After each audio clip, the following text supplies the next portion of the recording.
नमस्कार।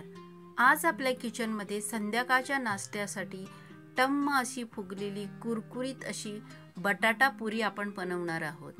तर चला रेसिपीला सुरुवात करूया।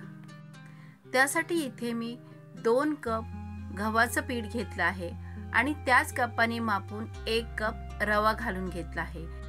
आता त्यामध्ये आपण थोडंसं चवीपुरतं मीठ, धने जिरे पावडर, थोडेसे चिली फ्लेक्स, आमचूर पावडर आणि अजवाईन अशा प्रकारे हातावर बारीक करून घालायची आहे।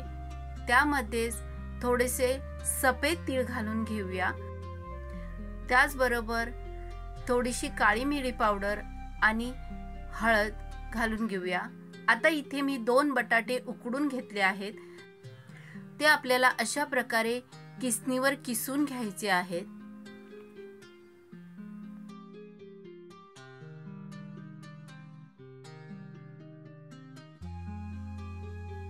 तर इथे तुम्ही पाहू शकता मी दोन्ही बटाटे किसणीवर बारीक किसून घेतले आहेत। आता आपल्याला हे सर्व जिन्नस हाताने चांगले एकजीव करून घ्यायचे आहेत।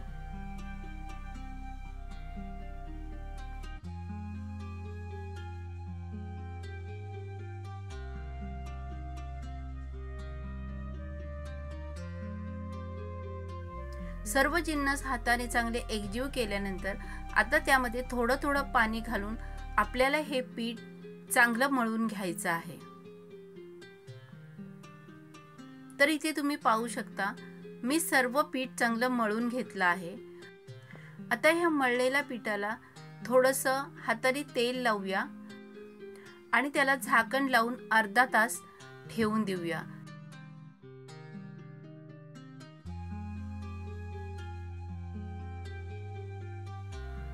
अर्ध्या तासानंतर तुम्ही पाहू शकता आपलं पीठ एकदम चांगलं फुलून आलं आहे। त्यामध्ये रवा असल्यामुळे आपलं पीठ चांगलं फुलून आलं आहे। आता हे एकदा चांगलं मळून घेऊया आणि त्याचे छोटे गोळे करून घेऊया।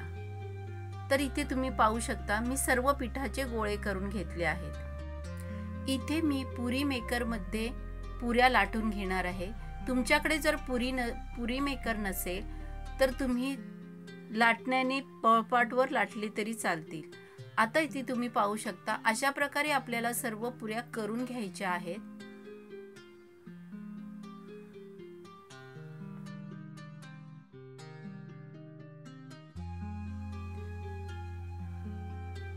इथे मी एका कढईमध्ये तेल तापत ठेवलं आहे।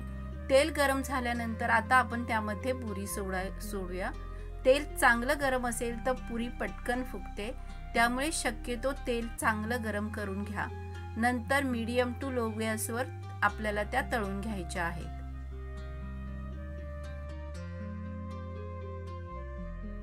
साधारण 3 ते 4 मिनिटं दोन्ही बाजूने आलटून पलटून आपण पुरी भाजून घेतल्यानंतर तुम्ही पाहू शकता किती मस्त अशी टम्म आपली पुरी फुगली आहे। आता पुरी काढून घेऊया आणि पुन्हा एकदा दुसरी पुरी घालून घेऊया। तर इथे पुरी घातल्यानंतर आपल्याला त्याच्यावर पूर्णपणे तेल घालून घ्यायचं आहे। तर अशा प्रकारे आपण झाऱ्याने त्यावर तेल घातल्यानंतर ती पुरी बघा कशी फुलायला लागते।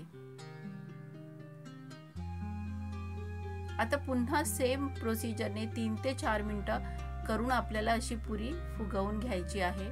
अशाच प्रकारे आपल्याला सर्व पुऱ्या तळून घ्यायच्या आहेत।